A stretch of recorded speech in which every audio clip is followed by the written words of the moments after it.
Hello friend, જય શ્રી કૃષ્ણ, રાધે રાધે, જય માતાજી, જય શ્રી રામ અને વેલકમ ટુ માય બ્લોગ। આજે જો મેં ફરીથી યજ્ઞશાળામાં આવી ગઈ છું અને યજ્ઞશાળામાં જો બધા યજમાનો પણ આવી ગયા છે અને બધા પૂજા કરે છે અને આપણે થોડોક વિડીયો શૂટ કરી લઈએ। અને જો તમે છે ને મારી ચેનલને સબસ્ક્રાઈબ કરી લેજો, જેથી કરીને હું હમણાં જે અમારા ગામમાં રામ મંદિરની પ્રાણ પ્રતિષ્ઠા હતી ને એ બધા વિડીયો મૂકું છું। અને એક દિવસ બહેનો જે યજ્ઞના આગલા દિવસે ઝવેરા મૂકવા આવ્યા હોય તો મેં એ પણ ઝવેરાનો પણ વિડીયો તમે જોઈ લેજો પહેલેથી છેલ્લે સુધી। અને જો આપણે બધાનો વિડીયો થોડો શૂટ કરી લઈ। અને આજે અમારા ગામમાં જે બપોર પછી 4 વાગે કળશ યાત્રા હતી અને યજ્ઞશાળામાં જવું શક્ય ન હોય તેથી હું બહારથી જ વિડીયો ઉતારું છું। અત્યારે તો જઈશ ત્યારે અંદરનો પણ ઉતારીશ, તો તમે જોઈ લેજો। અને કળશ યાત્રામાં આખા ગામના બહેનો આવ્યા હતા કળશ લઈ। અને જો રામજી ભગવાનને હવે જે ઘઉંમાં પોઢાડેલા હોય છે તો ઘઉંમાંથી લઈ અને ચોખામાં, ખાંડમાં અને પછી જલમાં અધિવાસન કરાવશે। આવી રીતના જુદું અધિવાસન હોય છે, ફૂલમાં એમ લગભગ 5 અધિવાસન હોય છે। તો હવે જો યજ્ઞ કાર્ય પણ ચાલુ થઈ ગયું છે અને અમારે જો આ સાબ બાપુ છે અને પ્રતાપ બાપુ લગભગ નામ, હા। અને જુઓ એટલી વારમાં હું અહીં રસોડે આવી ગઈ, પછી ત્યાં એટલું શૂટ કરી અને અહીંયા જો શાકની ને તૈયારી થવા માંડી છે। અને આજે તો ભૂદેવોને ફરારનું હતું તો અમારા ઈલાભાઈ, નરેશભાઈને કંદોઈ બધા ખડે પડી ગયો। અમારે ઘૂકાભાઈ ને એ લોકોએ ખૂબ સાથ સહકાર આપ્યો પહેલેથી છેલ્લે સુધી। બધા કંદોઈ ગામમાં જે હતા અમને એમાંય અમારા ઇલેશભાઈનું તો ખૂબ જ સેવા કાર્યમાં હોય જ, અમારે કાના બાપાએ હોય તોય ખડે પડી ગયા સદાય। અને જુઓ કેટલું બધું તેલ છે, શાક બનાવવાનું છે। અને ફરાળ હતું તો સૂકી ભાજી, ગાજરનો શીરો, પછી ચેવડો, પેંડા બધું હતું। અને આ બાજુ ભાત પણ બની ગયા છે અને બહેનો ને ભાઈઓને બધા શાક સમારવા અને મીંડા છે જુઓ। અને હવે આપણે છે ને મોહન થાળ બને છે ને ત્યાં જઈએ। જુઓ બધું કરિયાણું અહીં આટલું જ છે, બધે હશે કારણ કે 3 દિવસ સતત રસોડું ચાલુ હોય તો જોઈએ જમવા માટે પણ। અને હવે આપણે આવી ગયા છીએ જ્યાં મોહન થાળ બને છે ને ત્યાં જોઈ લ્યો। અને મોહન થાળ એટલો સ્વાદિષ્ટ બન્યો તો આપણે જે મનોરથમાં હોય એવો જ। અને બધું સાચું ઘી જ વાપરેલું હો। જુઓ આ બાજુ બધું શાકભાજીને સુધારેલું છે અને આ મારા હસબન્ડ જુઓ એટલા મોટા બકડિયા અને ટોપ તમે જોઈ શકો છો। કેટલો મોહનથાળ હશે, ખાલી લોટ જ શેકાય છે હો, હજી આ ચાસણી નથી। ચાસણી તો આપણે બપોરે જ્યારે આવશું ને જમવા ત્યારે હું તમને વિડીયો બતાવીશ, એ આમાં જ છે જે મોહનથાળ બની ગયો તો એ વિડીયો પણ। તો અમારે જો આ ઇલેશભાઈનો છોકરો છે પ્રીત, અમારા પ્રીતભાઈ, અમારે જો આ કિશોરભાઈ છે એની સેવા અને ઇલાસભાઈની ને તમે જોઈ શકો છો। તમે રીલ્સ પણ મૂકી હતી આ લોકોની અને ઘણાએ શેર પણ કરી છે, તો ખૂબ ધન્યવાદ બધાનો, ગામના લોકોનો કેટલો સાથ સહકાર દે। અને જો આ બપોરે જમવા આવી ગયા ને જુઓ આ મોહનથાળ। અને હજી તો આ લોકો ઠંડો કરે છે અને ઠંડો થઈ જાય ત્યારબાદ એના એકદમ સરસ મજાના ઢેફલા બનશે। જુઓ કેટલો મોહનથાળ છે તમે જોઈ શકો છો। અને ઠંડો થાય પછી આપણે જે ઢેફલી કહીએ ને ચોસલા એ બનાવશે।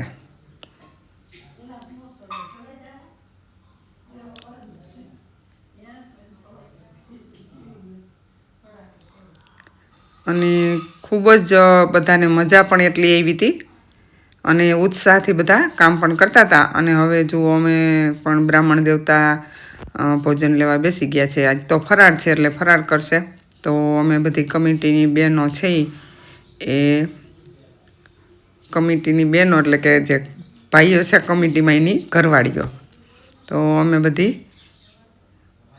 જે બ્રાહ્મણ દેવતા છે એને જમાડવા માટે આવી ગયા છીએ। અને જે યજ્ઞમાં બેઠા હોય એ લોકોને પણ આજે ફરાર જ છે, એટલા માટે બધાને ફરાર કરાવશું. અને જે લોકો નહોતા એટલે યજ્ઞમાં ન બેઠા હોય અને ગામના લોકોને જે મહેમાનને હોય એ લોકોને તો શીરો પૂરી શાક અને બધું હતું. આ લોકોને જમાડી એની ડીશ લઈ અને ત્યાર પછી અમે બહેનો પણ જમી લઈ. આ રોજનો ક્રમ હતો અમારો. અને હું તો એક જ દિવસ આવી હતી. જો બીજા દિવસે પહેલા દિવસે મારે જમવાનું નહોતું ને એટલે હું અહીં સમાજે આવી જ નહોતી. અને બધા જ બ્રાહ્મણ દેવતાને હવે જમવા બેસી ગયા. યજ્ઞવાળા ભાઈઓ અને બહેનો પણ આવી ગયા છે. અને જો આ બપોર પછી મેં તમને કીધું હતું ને કળશ યાત્રા છે અમારે. તો જુઓ બધા બહેનો પોતપોતાની ઘરેથી ગાગર લઈને સ્ટીલની, પિત્તળની, તાંબાની એવી રીતના બધે લોટી ને ગાગરને લઈને આવી ગયા. અને જુઓ આ બધા યજ્ઞશાળાના બધા ભાઈઓ અને બહેનો પહેલાં અને પછી ગામના બહેનો. અને તમે પૂરો વિડીયો જોજો. ઘણા લોકો તો અમારે આ બે જે મેઇન પાટલા છે એ છે ગોરધનભાઈ ભૂસાનો છોકરો અને રાજુભાઈ સાવલિયા. અને ગોરધન બાપાના જે છોકરાનો છોકરો છે એનું નામ મને આવડતું નથી. આ અમારે તેજાભાઈ છે ભૂસા. ત્યાર પછી આ નામ ન આવડતા હોય એટલે હું નથી બોલી.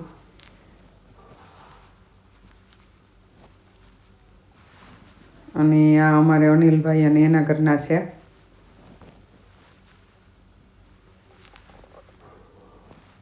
ત્યાર પછી અમારે આ કેસીભાઈ અને એના ઘરના છે. જેના નામ આવડે એનો તો હું બોલતી જ જઈશ, પણ ન આવડે. આ અમારે યોગેશભાઈ છે.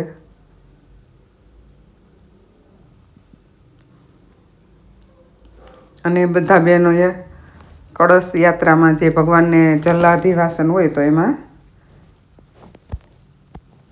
આ ભાઈનું નામ લાલાભાઈ છે લગભગ.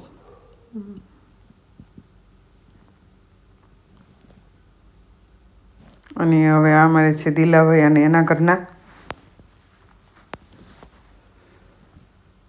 ત્યાર પછી અમારે જયંતિભાઈ અને એના ઘરના.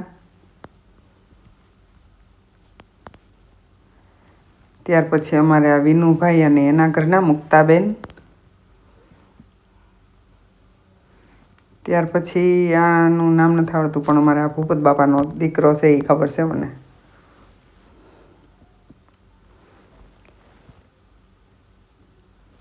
ત્યાર પછી આ છે અમારે પરસોત્તમભાઈનો દીકરો, પરસોત્તમભાઈ કચરાભાઈનો. આ છે રમેશભાઈ વેકરિયા.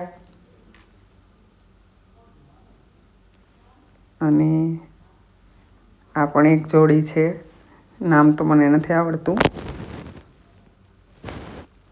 અને જેમના નામ આવડે એના તો હું બોલતી જ જઈશ, પરંતુ ઘણી વખત ન પણ આવડતા હોય એટલા માટે. કારણ કે બહાર ગામના હોય અને બેઠા હોય તો ન આવડતું હોય. અને આ અમારે કમલેશભાઈનો દીકરો છે.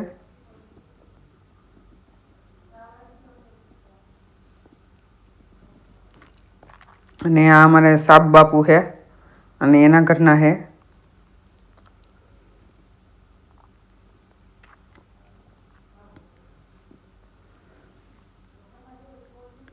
ત્યારબાદ આ અમારે ભૂપત બાપુ છે અને એના ઘરના છે. અને જુઓ અહીં પણ બધા ઊભા રહી ગયા છે.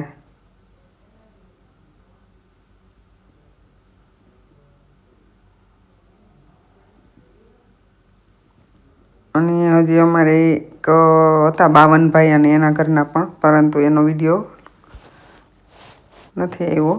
અને ફોટો કદાચ આવી ગયો છે એટલે હું ફોટો મૂકી દઈશ. અને જુઓ બધા બહેનો કળશ લઈને આવી ગયા છે ને. અમારે જો આ બાવનભાઈ અને એના ઘરના છે, રબારી છે એ લોકો. એ પણ કળશ યાત્રામાં એ યજમાન તરીકે છે એટલે હતા. અને આ બાજુ જુઓ તમે બહેનો જોઈ શકો છો.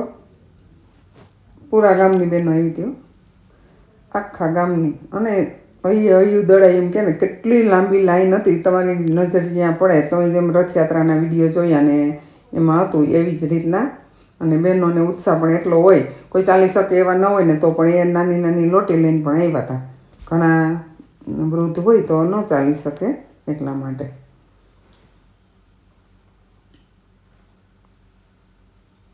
હું બને ત્યાં સુધી થોડો વિડીયો લઈશ જ. જો આ અમારે બહેનો બધા અને આ અમારા મોટા બા છે.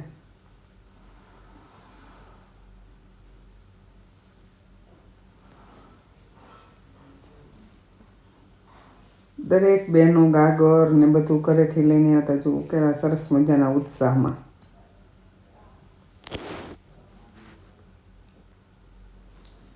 અમારા મયુરીબેન છે, જો અમારા જે કમિટીના સંજયભાઈ છે ને ઘરના. અને દરેક બહેનોએ ઘણા ઘરેથી ન લઈ આવે તો એકાબીજાની ગાગર લઈને પણ દરેકે ભગવાનને જલમાં અધિવાસન કરાવ્યું હતું, જલાધિવાસન. અને લગભગ 5 અધિવાસન હોય છે: ઘઉં, ચોખા, ખાંડ, ફૂલ અને જલ. અને જો આ બધા બહેનોનો વિડીયો હું ધીરે ધીરે શૂટ કરી લઉં. અને બધા છે ને વિડીયો સ્કીપ કર્યા વગર જોજો પહેલેથી છેલ્લે સુધી, તો જ તમને ખબર પડશે કે તમે આવ્યા છો કે નહીં. અને બીજું કે તમે ચેનલ પર નવા હોય તો સબસ્ક્રાઈબ કરી અને બેલ આઇકનને પ્રેસ કરી દેજો, જેથી કરીને જે નવા વિડીયો આવે ને એની તમને જાણ થઈ જાય બધાને. અને સાંજે અમારે કાનગોપીનો પણ પ્રોગ્રામ હતો, તો એ વિડીયો પણ હું જુદા મૂકીશ, કારણ કે રથયાત્રાના જે 3 દિવસનો મહોત્સવ છે તો બધા વિડીયા એકસાથે તો આવી જ ન શકે. એટલા માટે મેં જુદા જુદા ઘણા વ્લોગ બનાવી અને વિડીયા મૂક્યા છે. તો તમે જરૂરથી જોઈ લેજો. ચેનલ પર નવા હોય તો ફરીવાર કહું છું, એકવાર સબસ્ક્રાઈબ કરી લેજો અને તમારા સગાવાલાઓને શેર કરી દેજો, જેથી કરીને જે લોકો આ દર્શનનો લાવો નથી લઈ શક્યા એને પણ દર્શનનો લાવો મળી જાય. કારણ કે આપણે બધે કીધું હતું. અને જુઓ, હવે અમારા અનિલભાઈ છે એને દરેક સભ્યોને સન્માનિત કર્યા હતા, તો એનો વિડીયો મેં થોડો લીધો છે. જોકે એક હું રીલ જે બનાવવાની છું એ ફોટાની પણ બનાવવાની છું અને નામ પણ લખીશ કે આનું સન્માન આને કર્યું એ રીતના, અને બોલતી જઈશ. પરંતુ જો અત્યારે હું જે અનિલભાઈ છે એ બધાનું સન્માન કરે છે ને, તો મેં વિડીયો શૂટ કરી લીધો છે. અને ઘણાએ સન્માન બધાએ કર્યું છે.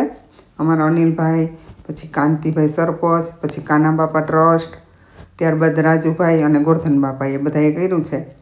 પરંતુ એ લોકોએ સાંજે જે કાનગોપી હોય એમાં કર્યું છે. અને અનિલભાઈએ સન્માન અનિલભાઈનું અહીંયા દેવાઈ ગયું હતું, એટલે મેં અનિલભાઈનો વિડીયો શૂટ કરી લીધો છે. ફોટા તો દરેકના પાડેલા જ છે. અને હવે આ મારા મિસ્ટરનો વારો આવી ગયો છે. અને અનિલભાઈનો અને ગામ લોકોનો ખૂબ ખૂબ ધન્યવાદ. કારણ કે મને કમિટીના ભાઈઓ કહે જ છે કે આપણે મોટે મોટે ધન્યવાદ કરવા નહીં જઈ શકીએ, પરંતુ તારે વિડીયામાં કહી જ દેવાનું કે આ કમિટીના લોકો બધાનો ખૂબ આભાર માને છે. અને એ લોકોને તો આ ખબર ન હોય ને એમ જ સન્માન કર્યું છે. કારણ કે કમિટીને એમ હતું કે આપણે આપણું સન્માન, આ કાર્ય કોઈ ભગવાનનું કાર્ય છે, આમાં સન્માન મેળવવાનું ન હોય કે સન્માનની ચાહના પણ ન રાખવી જોઈએ. પરંતુ ગામ લોકોને પણ એ લોકોનું કામ ગમ્યું હશે, એટલે ગામ લોકોને પણ એવો ભાવ જાગ્યો કે નહીં આપણે તો આમને કરવું જોઈએ એટલું તો. અને જુઓ, સાંજે જે કાનગોપી હતી એમાં પણ બહુ મજા આવી હતી બધાને. તો તમે લોકો છે ને અમારે કાનગોપી જોજો. અને એમાં એક ગોરાનું જે છે એ, અને અમારે એક સાગરભાઈ ઝીંઝુવાડીએ જે અમારા ગામના છે રમે છે, તો તમને બહુ મજા આવશે.